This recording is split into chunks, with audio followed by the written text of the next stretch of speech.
Hello, everyone. Thanks for joining. We're going to wait maybe one more minute to see if we can get a few more people into the webinar, and then we'll get started.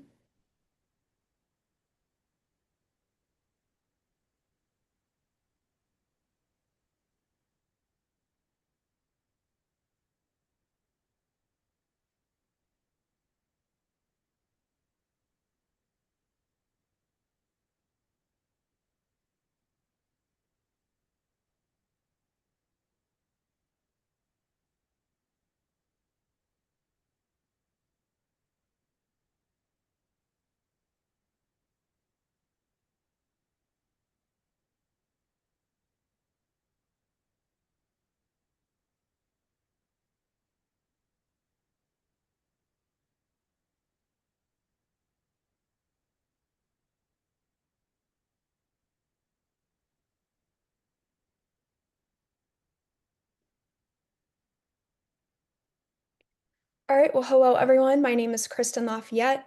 I'm the Secretary of the Cardiogenomic Testing Alliance. Welcome to our first webinar in our member webinar series. The Cardiogenomic Testing Alliance is a collaborative alliance comprised of leading genomics companies, laboratories, digital health companies, pharma companies, and health systems that aims to raise awareness and utilization of genomic testing in cardiology.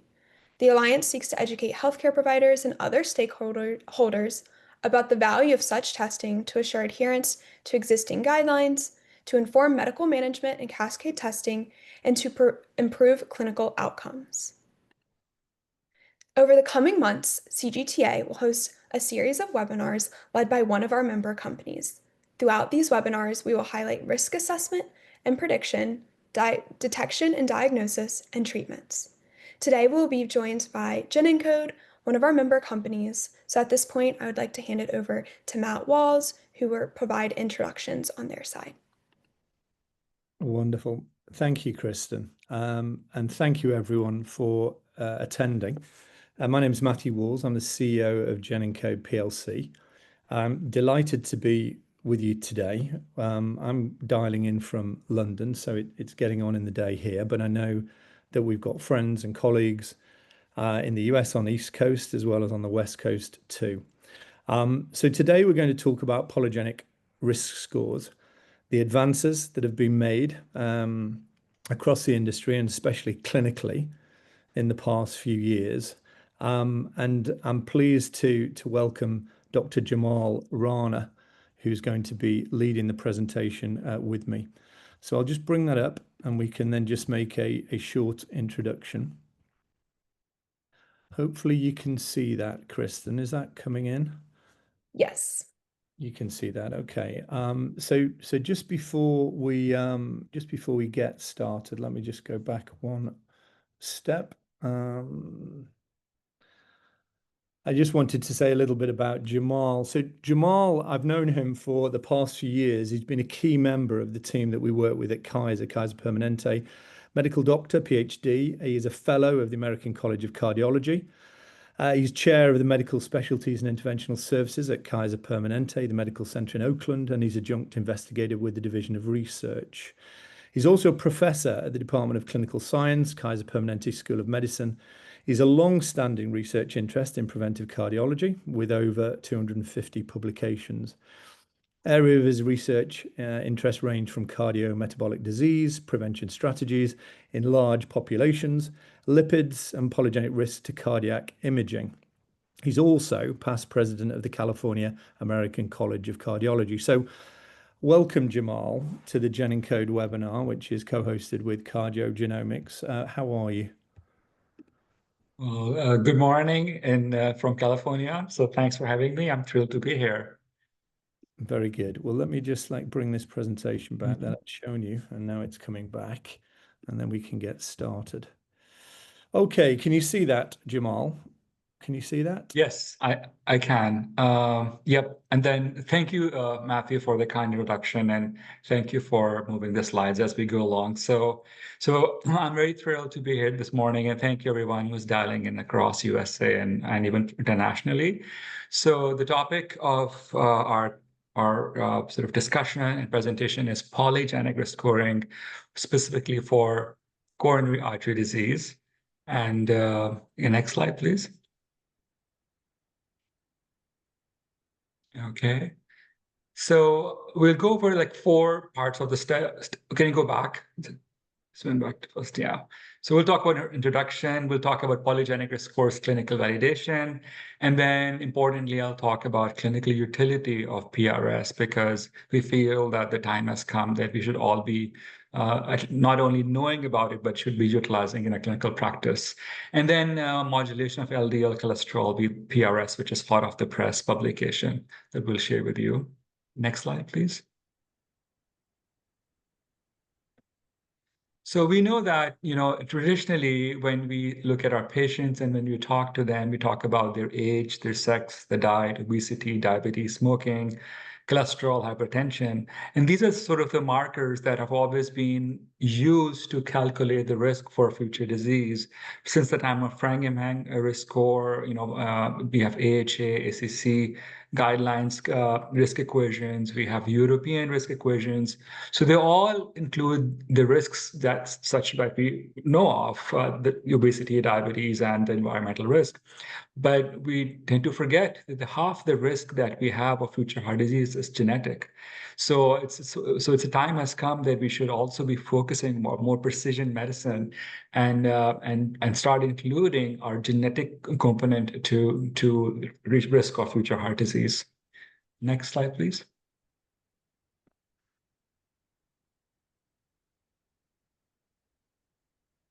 Can you hear me? Yeah. There we go. Okay. So I'm not going to go into the details of all the mechanics of this, but basically, polygenic multiple gene risk score is we use different alleles and SNPs, so to speak, and then out of a lot of SNPs, then we sort of focused on and sort of precised and precision upon the main SNPs that was most correlated towards future risk of CAD. And obviously, it makes a sort of a bell curve, just like in any population. Then people are on the low risk side, they are the intermediate risk, genetic risk, and then they're on the highest risk. So next slide.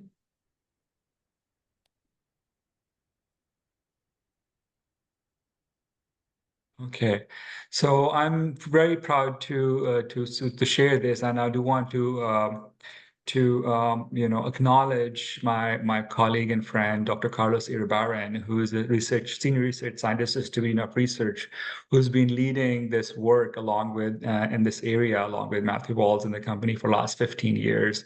And today we are presenting the latest evidence from recent 4 studies from a multi-ethnic US population with follow-up of over 14 years. So let me just sort of talk to you about when we say multi-ethnic US population. So I work in Kaiser Permanente in Northern California. We have around 4.6 million patients. So that's almost like Denmark or like a small country in Europe. And fortunately, we are blessed with a lot of diversity. So when we speak of most of the studies that come from UK Biobank, for instance, they are like 95% or 98% white Europeans. But in our population, 40% are non-white, so 40 to 45% non-whites. So that's a big, very enriched sort of data set that you can talk about risk in all ethnicities. And the other thing is that since it's a closed healthcare system, we have very granular data, and the patients tend to stay with our system. So we have a very good 14 years follow-up and in this population. And then we used GENinCode score, the CHD, for polygenic risk independently of classical risk factors that I just talked about. So thus it provides an additional prognostic information that can be used in conjunction with the classical 10-year risk CV risk estimation function that we are all very used to about. Okay. Next slide.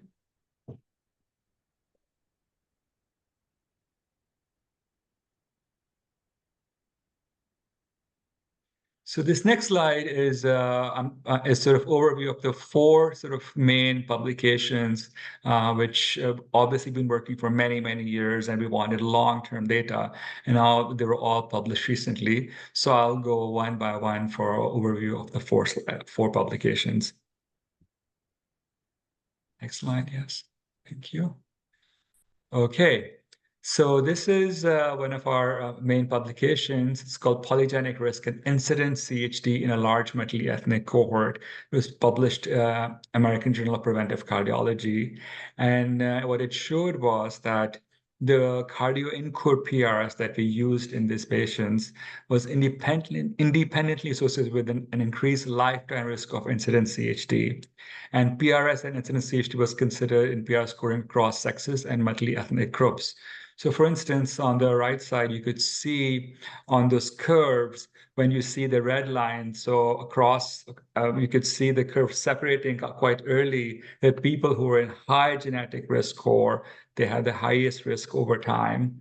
And then in the blue, or the lowest risk polygenic risk score, they had lower risk over time. And that's purely based on their polygenic or genetic risk scoring.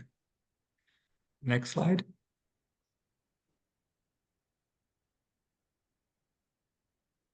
So it's a part of just sort of even diving deeper, it provided additional risk stratification when we applied it along with the standard, which is like the PCE risk cohort from the ACC-AHA. And importantly, what always comes up in clinical practice is this in primary prevention, that when we apply a risk score like PCE or Q risk or any score, that low risk we tend to not to treat. And the high risk people who have diabetes, hypertension, multiple risk factors, we tend to treat. But then there's a huge, in the middle population, the intermediate risk, that always comes up a question that what do we do them? Do we not treat them, or we over-treat them? And then traditionally there are things used there, like family history or calcium scanning or a presence of inflammatory diseases.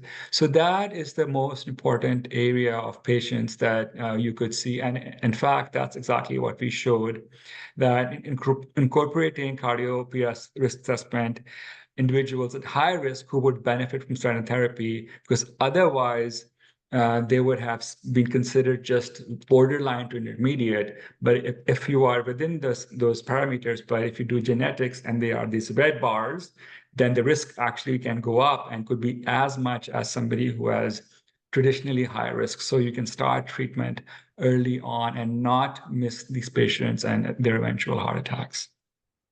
Next slide.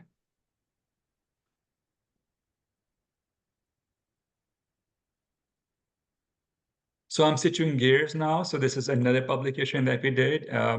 So what we did was that we looked at utility of polygenic risk scores and how does it interplay with lifestyle. So, we say that genes is not destiny. So in fact, if you are born with certain genes, but also what will be the role of good lifestyle? Can you modify that? So there is some good news here. So we looked at the 3 lifestyle measures of smoking, Mediterranean diet, and then physical activity.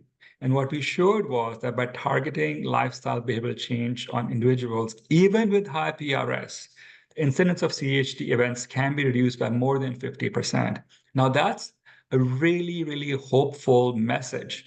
So for instance, if somebody is 18 or 19 or 17, 20 years old, and in fact, they realize even at that time that this test is done, they are at high risk of, by their genetics, instead of losing hope, they could be more alert and proactively, more upstream, take care of their risk factors, even from developing. So I think in my mind, so we're not talking about even medicines here. We're talking about your lifestyle. And then, everybody knows you have to don't smoke, don't eat good. Everybody knows it, but who gets motivated to do it? So there's a huge thing here that this could be even a motivational factor. Knowing is better than not knowing. And if you know that you have these genes, then you can upfront start addressing them and not wait till you are 40 years old at the time when we start even applying these risk scores like PCE and the prevent and other things. In my mind, as a preventive cardiologist, we need to start thinking more and more upstream. But by 40, if somebody already has diabetes or they have become obese, it's a much bigger hill to sort of walk back on versus you start screening and treating upfront. So this is one of my favorite sort of publications that we have done here, because it's not about medicine. It's also about lifestyle, as your whole life can be changed by doing this once in a lifetime test. Next slide.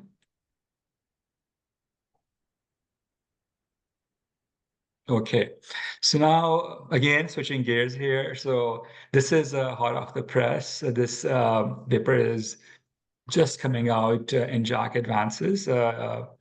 And then in this, what we did was we looked at risk, polygenic risk or genetic risk across different levels of LDLs.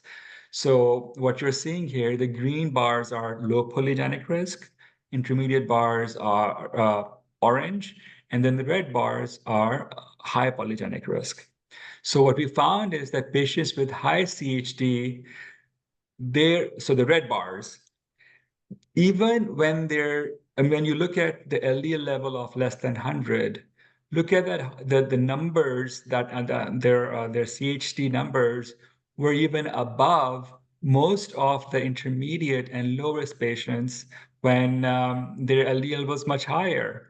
So for instance, if somebody's LDL is, let's say, 160 in intermediate risk, their future CHD event was similar to somebody whose LDL was around 100 at high risk. So what it tells us is that, LDL is not the whole story. And when we do our LDL screening, so we would not think of treating somebody at 130 LDL or 100 LDL.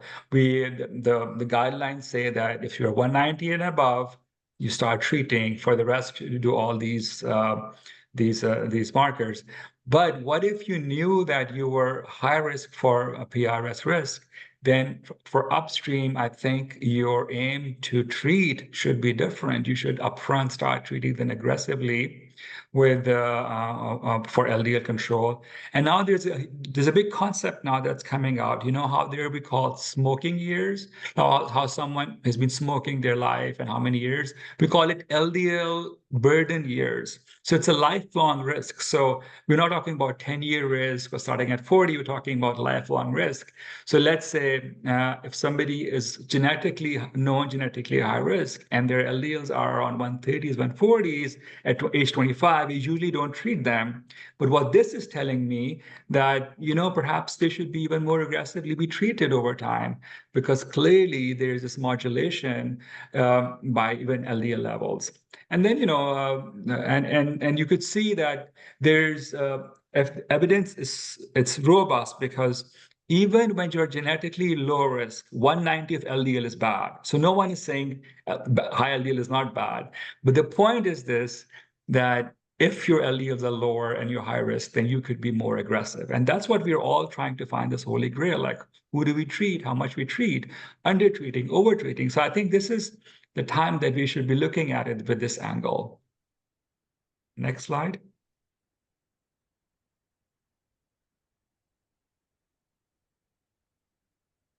Yeah, this is part of the same paper. All it's telling us is this, that, you could see the graded. So when you're looking at the green, low risk patients, there's a gradation of higher events when you go to 190.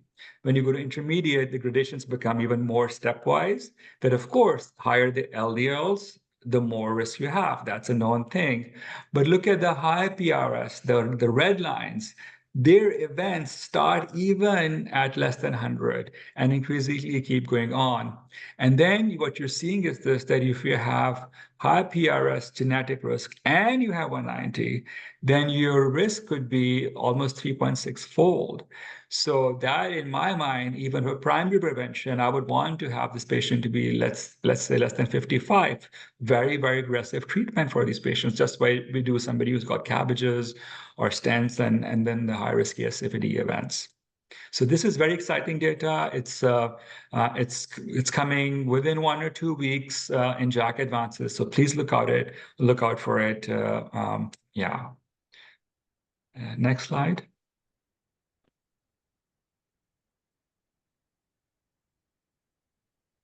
Yeah, this is also, it's a bit of a technical slide, but I think Jack Advance has asked us to see that, hey, are we looking at these things arbitrarily, or there's some truth to it? Because if you think about it, LDL is a continuous measure. So we do have these cutoffs that we use, and lo and behold, it showed us.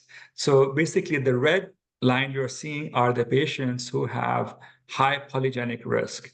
And you can see that their age-adjusted incidence rate right from the beginning, right from the start, is higher than the rest of them, than the greens and the oranges. And basically what we showed that we've got this knots, it's a very technical term, that somebody who had high polygenic risk, they should perhaps be treated 200. And then who are intermediate risk, they should start treating at 130 to 160. And then obviously low risk, we already know that 190. So traditional paradigm is this, that you have 190 and above, you don't do anything, start treating them. For the rest of them, you talk about the regular risk factors that we have talked about, these things.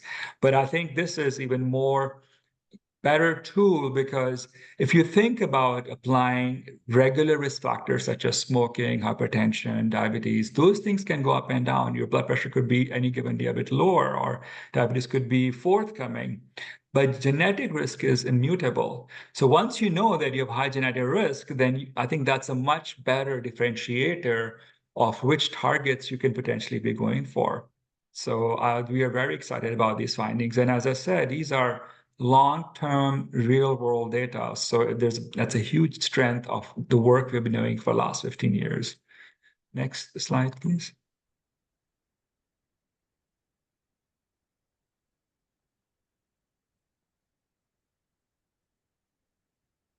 Okay, shifting gears again. So as a clinician, if you're a primary care doctor, or you're NP, you're a nurse, cardiologist, you always talk to patients about, do you have any family history? And they will pause and say, yeah, my dad had a heart attack. And you ask them, when was it? Oh, when he was 85 years old. So that's not truly family history. So family has to be very precise. Anytime we say family history of heart disease, scientifically, what we mean is premature CHD. So if somebody is having heart attacks, it's male less than 50 and women less than 55, for instance.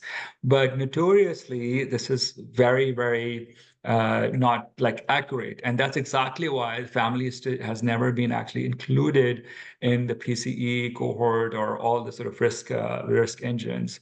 So we also looked at this, and then again, we showed that if people said, they did not have family history, but if your risk could still be high, the red bars, and no.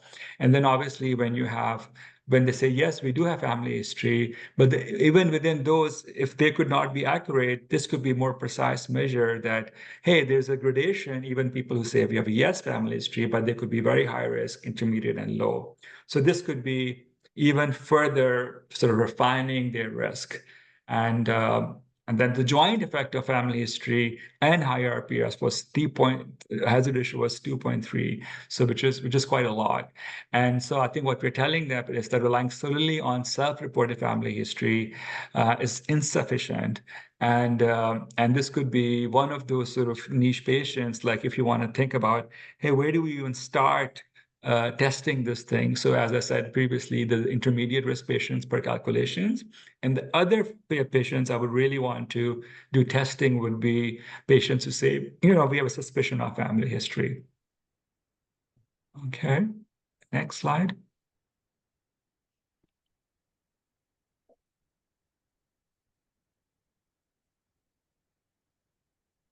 So let's talk about the clinical utility. I mean, the research is one thing, but the reason I do research is not to just publish papers; it's to take care of home patients and move the needle forward. So what this slide is showing is that there's a need to improve risk prediction in younger individuals, and the young age early detection is 18 to 40. Then traditionally what we call middle age is 40 to 55, and the older age is 55 and above. So just recently, I was at the European Society of Cardiology meeting, and in the closing session, Dr. Valentine Fuster specifically talked about our lack of strategy for early detection and early treatment or primordial prevention among younger population. So as I was listening to him, this came to my mind. I was like, well, now we do have this tool that could be used upfront or earlier on to motivate patients but not only by taking medicines, but also talking about their risk factors and start treating them upfront. So next slide.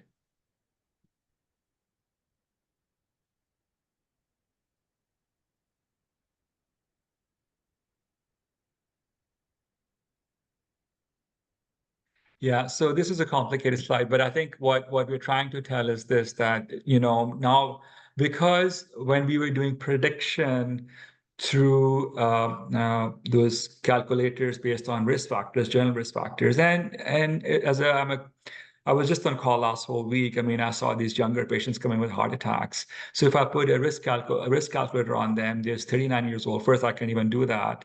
But even if I do 35-year-old lifetime risk too, but there's so many patients who show up with heart attacks, with LDLs on the borderline, they don't even have diabetes. So there's this thing, how do we sort of prevent that? So the prediction has been known to be imprecise.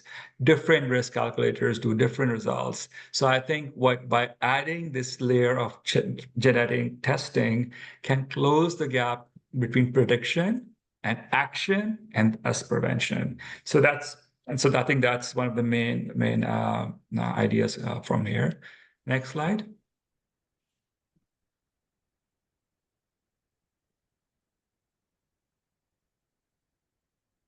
So this is some references. We have reference from American Heart Society AHA scientific statement that talks about polygenic scores for cardiovascular disease circulation 2022. You can look it up, Google it. And then also there's a European Heart Journal statement from 2024 that clinical utility and implementation of polygenic risk scores for predicting cardiovascular disease. So what we're trying to tell here is this, that this is not a sort of an academic discussion in this day and age now. We're not talking about some distant future. I think what we're talking about, that it's time that we should all be knowing about the role of polygenic risk scoring, and then the role that it can be easily detected. So just coming back to sort of clinical utility, we have made it very simple in this slide. So who should be tested? As I said before, middle-aged patients with risk factors, and then when you apply that risk calculator on them, they have the intermediate risk score, and on our paper showed that. Number two, patients with family history of coronary disease, especially at younger age. Again, our paper showed that.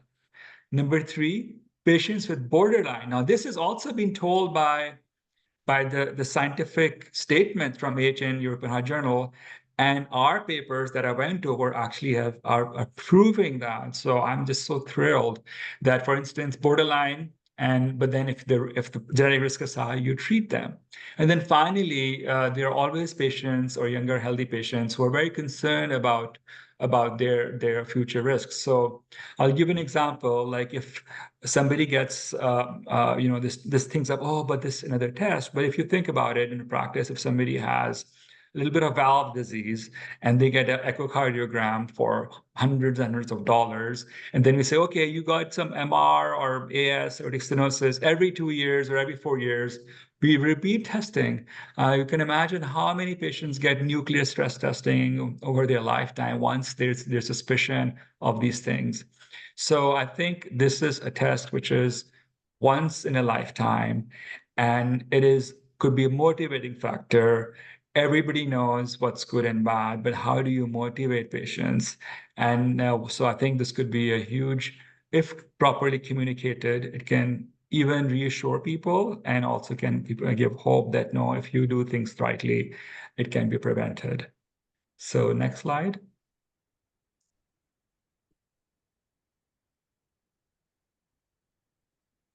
So here's another sort of workflow of testing. So if patient is older than 40, that usually we look at it, you apply the PCR prevent risk calculator, and then you could see that if they're intermediate risk, but if you're by the risk calculator, but if your genetic risk is high, it becomes a risk enhancer for you to start being more aggressive.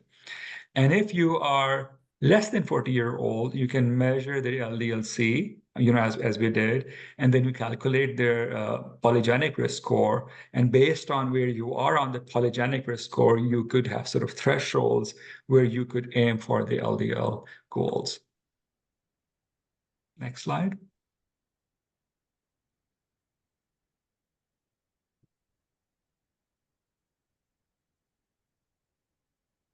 So similar concept here, that let's say if just focusing on the intermediate risk, because that's what the guidelines say, like, you have to apply the prevent and PCE or Q risk scores.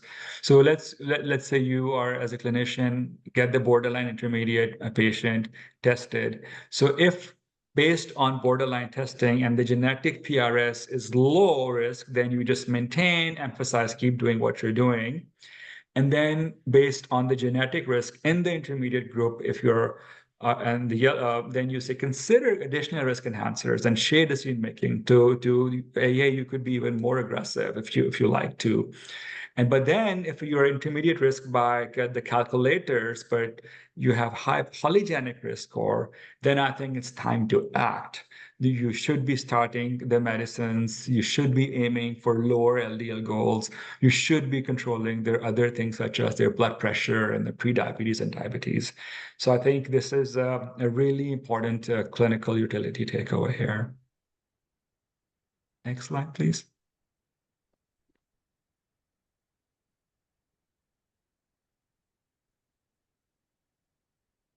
All right, so here I'll sum it up. I know I'm repeating some things, but I feel that if we speak about it, I just really want you to be really take away the big ideas with you, and I try to keep the presentation simple, so and then sort of talk clinical utility wise. So summing up, PRS provides identification of lifetime risk, and there's opportunity to do it earlier prior to the onset of risk factors. It identifies high-risk genetic patients otherwise would have been undetected by traditional clinical risk assessment, and we see that in our clinical practice all the time. It enables up classification, as we showed, that otherwise people would have been undertreated if the genetics were not tested. And then the polygenic burden is actionable, because there are studies by other groups also shown that when people were shown their results and the treatment was given, people were more compliant and they were taking their medicines. And it empowers the patient physician to work together to, hey, this is where you are and this is where you should be heading. And then finally, the main idea is that the CAD polygenic burden can be used in large populations. So it could be not like, oh, there's extreme familial hypercholesterolemia on that. This could be applied to large populations and give more precise and tailored education and treatment for those patients. So I think, Matthew, that was the last slide. That is the last slide. You'll be pleased to hear. You're on mute. Cannot hear you. I shouldn't be on mute. Can you hear me? I can hear you. Yeah. I can't hear. It may be you, Jamal. Sorry, maybe my speaker is not working. Okay. Well, we'll give you a moment to find if the speaker is working. Yeah,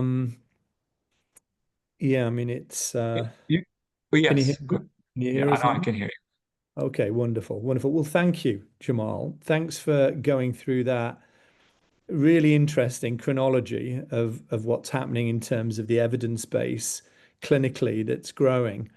I think, Kristen, we were going to open up for some Q&A, and I'm not sure whether there are any questions. Can you just tell us if there are any questions? If there aren't, then I'm going to just ask Jamal a few. But can you just tell me if there are?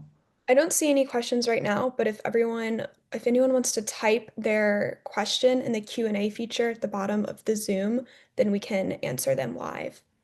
Wonderful. Okay, fine. So we look forward to receiving any questions that anybody has. But just before we get into that, then I'll ask you a question because for me, and looking at what you've presented, there's a fabulous runway of evidence-based building supporting the use of genetics for risk assessment in heart disease.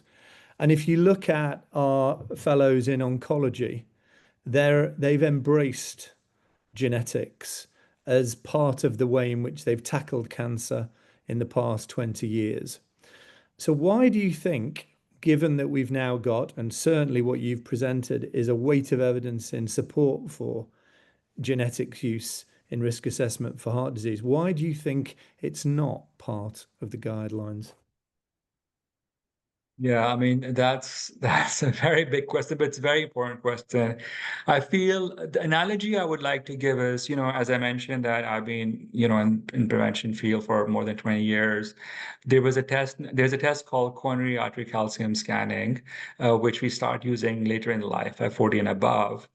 And and then cardiology, I feel our colleagues and friends keep talking about it back and forth, versus here we know that mammography is done in cancer patients at 40, 42, 44 all the time for screening. Colonoscopies are done at 50 all the time. When it comes to cancer, I think they have done a very good job, cancer colleagues, about, hey, that this is life-threatening and you should be doing all these screenings. But I feel MI and heart attack could be more silent killer. I don't know. It's a very societal question, and it's a struggle. We always talk about this, that we should not have this clinical inertia, and we should learn from our oncology colleagues about imaging and genetic testing. The same way, as you said, for breast cancer, they do genetics all the time. Why not Yeah. heart disease, which kills, in fact, several fold more than the cancer in both men and women? Yeah, yeah, no, I mean, it's interesting because it kind of moves us on to thinking about the way practice and risk assessment is undertaken. Because, like you've just said, the genetics and approach in cancer is to identify the risk of the individual via their genetics, then to undertake to survey and ensure the patient isn't staging for greater risk and onset of cancer and then to intervene, either that's through therapy or into intervention on a surgical basis. So you have a very clear runway of risk and the way in which it's addressed. And it's interesting, but by contrast, that's not the way in cardiovascular we're currently organized. Now, so I think, do you think, because the other point that you made, and you made it very clearly on the modulation of LDL, there now seems as though we've got another dimension coming into play, which is not only the pieces where you have PRS adding to clinical risk, but you've now got cholesterol being modulated by PRS. So, I mean, it Mhm. feels almost as though the deeper we get into this, the more we're becoming of the view that there should be another reason for its introduction. So, I don't know, what do you think about that? Do you think it will help, further the guideline setting bodies in terms of the importance of genetics? Yeah, I mean, it's up to me. This comes up quite a lot, like you go to even the patients ask, and socially people ask, hey, I mean, yes, we have come up with this number of 190, but then in my mind, what about the 160, in lifetime? Like it's a continuous thing.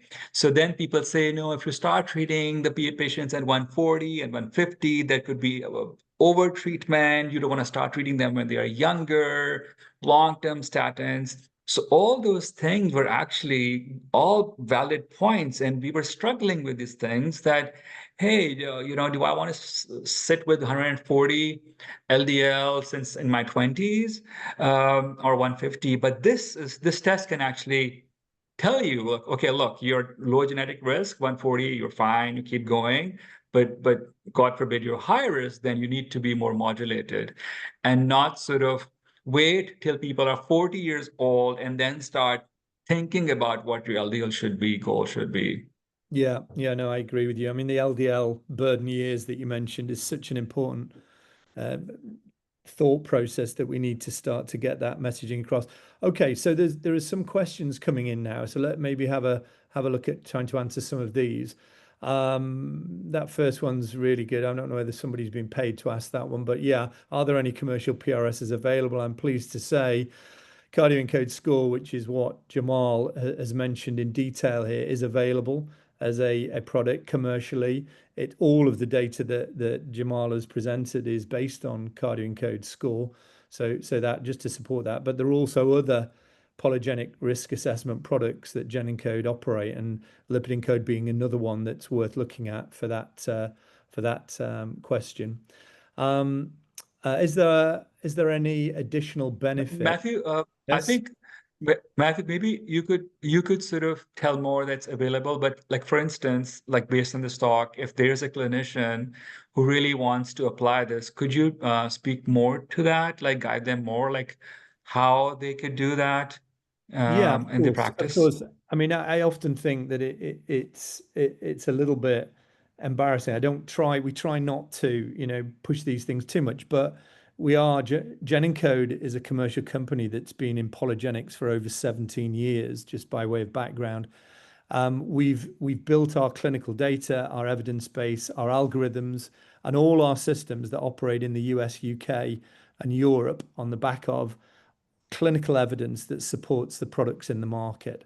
So we have two lead products in the US. So that's CardioEncode and LipidEncode. CardioEncode for polygenic risk assessment of coronary artery disease, and LipidEncode for, I'll say, prevention of heart disease, simply because it's much broader than we do a FH monogenic assessment, polygenic LDL, polygenic CAD, LP little a, and the pharmacogenetics of statins. So it's a very broad, comprehensive risk assessment test. And what we do as a company is when a physician takes on board and starts testing with us, we not only follow up with them and make sure they fully understand all the reporting, all of the detail, but it's enlightening when we do that and we bring it together with the clinical risk assessment, that it's like the lights are turned on, because you're able to see real reasoning and causal factors on a genetic level for why we're seeing clinical risks for those patients. Sometimes at a younger age in advance, in middle age, we're starting to see the early signs and subclinical or also clinical signs and symptoms. And certainly later in age, we're seeing the reasoning as to why that individual's suffering. So it's all about prevention and prediction, and that's what we do as a company. So very happy to take any further, questions on that. Of course, you can visit the website or follow up after the meeting with us. Please do that. But thank you, Jamal, for asking further on that. So I'll move to the next question. Are there any additional benefits to doing hyperlipidemia genetic testing in addition to PRS testing? Do you want to say that, or shall I take that? I mean, in terms of what we do is PRS is broad. We've talked about PRS in CAD terms, or Jamal has today. There's obviously PRS in LDL terms, which we major on as well as a company. That's a big part of what we do. And then also we look at the monogenic side for hypercholesterolemia as well. So it's broader than just My simply, apologies, my sorry. Yeah, so it's both monogenic, polygenic, my LDL. connection is sorry, it's cutting off. Could you repeat the question for me? Okay, well, I'll move on because we've answered that one, Jamal. Let's go to the next question. Maybe it's a little easier. So one of the questions is, any data on PRS and inflammatory markers as a target in addition to lipids? I can, again, on that, I can tell you that the CAD PRS test that we look at includes inflammation markers as well. So it's a broad PRS in relation to coronary artery disease. So the CAD side of it takes into consideration incident of coronary artery disease, but includes inflammation as well. Are there any platforms to upload VCF files for cardio PRS similar to CanRisk for breast and ovarian? Yes. Yeah. I mean, in terms of the we use the ClinVar variant classification, if that's where that question's going. So not dissimilar from CanRisk for breast and ovarian cancer. So we use that, and we also provide our variant data sets and new classifications to the ClinVar group. So that's part of what we do is an updating. We've got very deep data sets on this side. We've been operating in the variant classification on lipids for and hypercholesterolemia for maybe 10, 15 years. So we've got some of the deepest data sets, and we share that data with ClinVar. What else? Colonoscopy took off when Katie Couric went on TV and got a colonoscopy. We don't have celebrities. Fair comment. I don't think we do. We're trying to get Jamal moved up the ratings. Jamal, do you want to comment on that in terms of TV celebrities? Can you hear us? More importantly, maybe you can't. No, I don't think you can you? Okay, so let's carry on, Kristen. Let's go bravely on. Can you talk about whether there are racial differences in your PRS assessment? The genes, the number of genes, the risk assessment. Well, of course, on a multi-ethnic basis, we have to take into consideration not only that we started originally with predominantly European ancestry, then went on to Black African, Hispanic, Latino, Asian, South Asian. It's core to what we do as a company, and we've extended that as we've grown our data sets over that period. The key to this is not so that you're having a test that's specifically differentiating a race group, but having a test that covers all races. Because of the complexity of ancestry and ethnicity, we pride ourselves on providing clinical data that shows how strong the products are at working across multi-ethnic populations. And that's one of the key reasons that we work with Kaiser and other groups globally. But Kaiser's for the US is a core group. It's one of the few data sets that has a strong multi-ethnic population coverage. And we've worked with Kaiser for over 17 years now. So we have a strong relationship with them. Are you back with us, Jamal? Yes. Can you hear Okay. me? Yeah, can hear you now. That sounds good. Sorry, Okay. it's just one of those things. Yeah. Okay, so we've then got, you mentioned doing the test in younger people. How young? 20, 30, pediatric? Do you want to comment on that, Jamal? Yeah, I think in fact, the test is very simple. I mean, the kid comes and you just take the swab and you put it in and you can do it. So technically, there's no age because genes don't change. But in my practice, I would say you could start like with 20s and 30, at least 20s, I would be okay because by that time you're also checking the LDL levels and the therapy comes in. But there's no sort of lower age. I'm not a pediatrician, so I cannot speak about anyone less than 18. I'm an adult cardiologist, so I can only focus and talk about patients in 20s and 30s. Okay, very good. Okay, and then we've got a really, really thoughtful question here, and two questions by the look of it. Three. Okay, so let's go with question one. So for an asymptomatic patient with family history, how applicable to SNP-based GWAS risk assessment reporting, PRS versus test option of clinical grade cardiogenetic gene test? Or maybe there's didn't quite get that, but how recognizes it? Well, what we do is just on that first question, we don't just stop at GWAS. We then look at the correlation with incident of coronary heart disease, which is a lot of what Jamal has gone through. We refine that, and that's what we've done over the last 17 years. And then we play that back in a clinical study to ensure that it's effective. So it's not just a GWAS set of data at that high level. The next bit, risk calculator you mentioned, has it been designed to be utilized for Asian? Yes, is the answer to that. It has. And we continue as we grow and we do more and more testing in Europe and globally to refine and improve what we do in the way that we design and develop our products. The good thing about what we have is systems that operate in Europe, UK, and the US, and they're in harmony. Harmony in terms of the systems and the updates of the products happens internationally.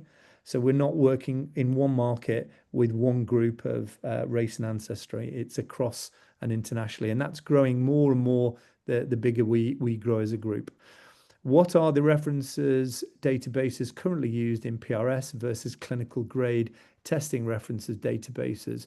Certified genetic counselor, I don't know. Do you want to answer that one? What are the reference databases currently used in PRS versus clinical grade testing references? I mean, in terms of the clinical work that Jamal's presented, you're using your AHA, ACC primary preventive care guidelines as the reference point for clinical assessment, Yeah, and that's right. that's So the yeah, incidence. so yeah. So basically, we the traditional guideline is look at the PCE or pool cohort equation, and in our system we included patients in which we have all those factors, those are there. And so that's when we applied those risk factors, and then we decided who was low, intermediate, high risk based on those. And then on top of that, we looked at the utility of PRS.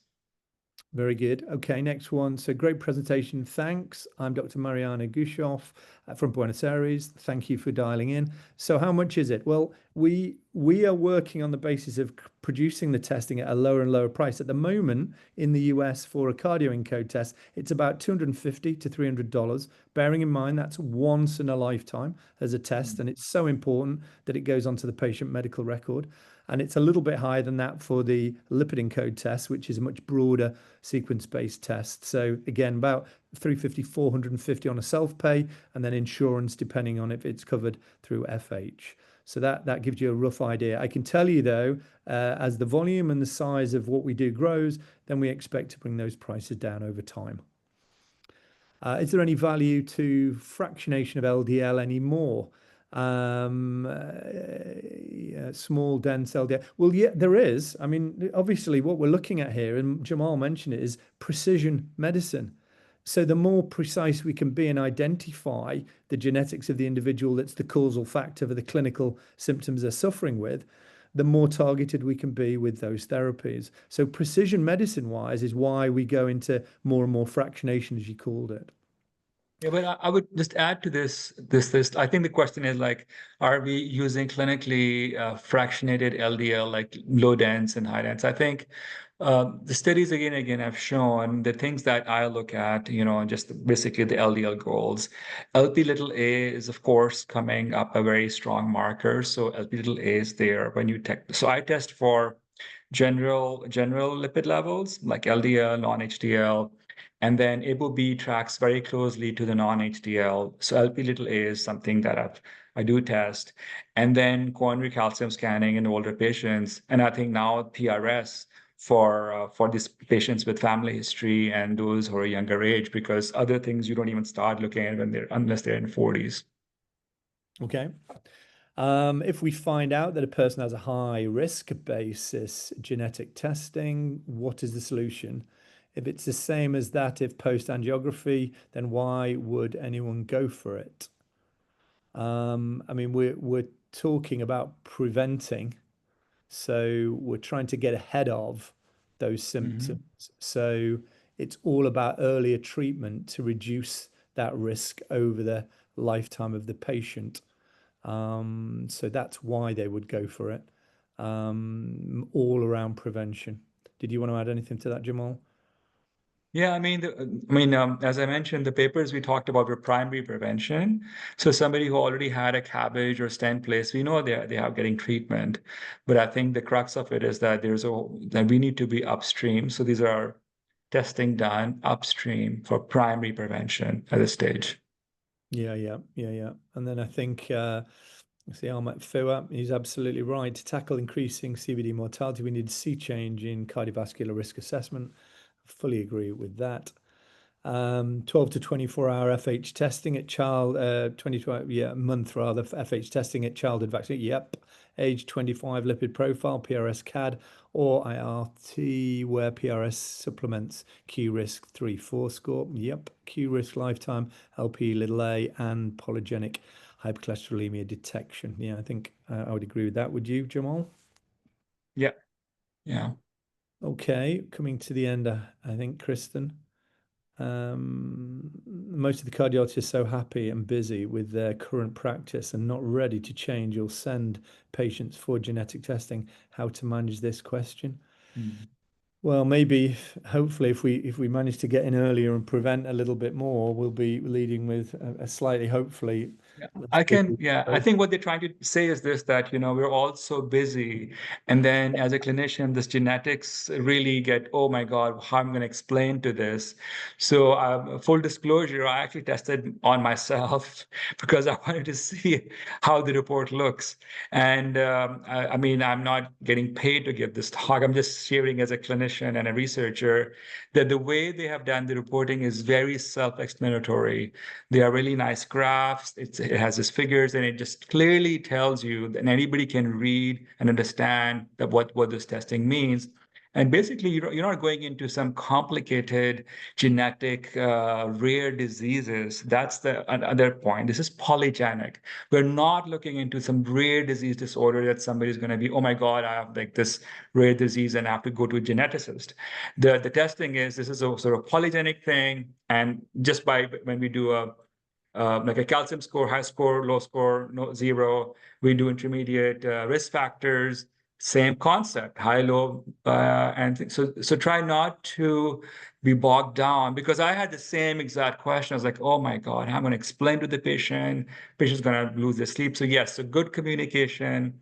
And then it's not like, oh my God, you're not suddenly have this rare thing. It's polygenic. It's many, many genes. And based on the combination it is, and all it's telling you is a risk enhancer that you could be more vigilant. I hope that answered the question. Very good. No, thank you, Jamal. And I think, Kristen, we're probably ready to wrap up now, aren't we? But thank you, everyone, for attending. Jamal, thank you once again. A wonderful presentation. I hope everybody got some benefit from it. And we look forward to, when we arrange the next webinar, to seeing you all again. Kristen, thank you. Is there anything else that we need to do to wrap up? No, thank you so much, everyone, for joining, and for our panelists. I know we had a lot of questions and some of them didn't get answered, but we're going to send a survey out after the webinar ends. And if you need any additional information, you can just reach out after the fact. So thank you all so much again for your time. Thanks, everyone. Thanks, Thank Jamal. you, everyone. Thanks for your attention. Thanks. Thank you. Bye-bye.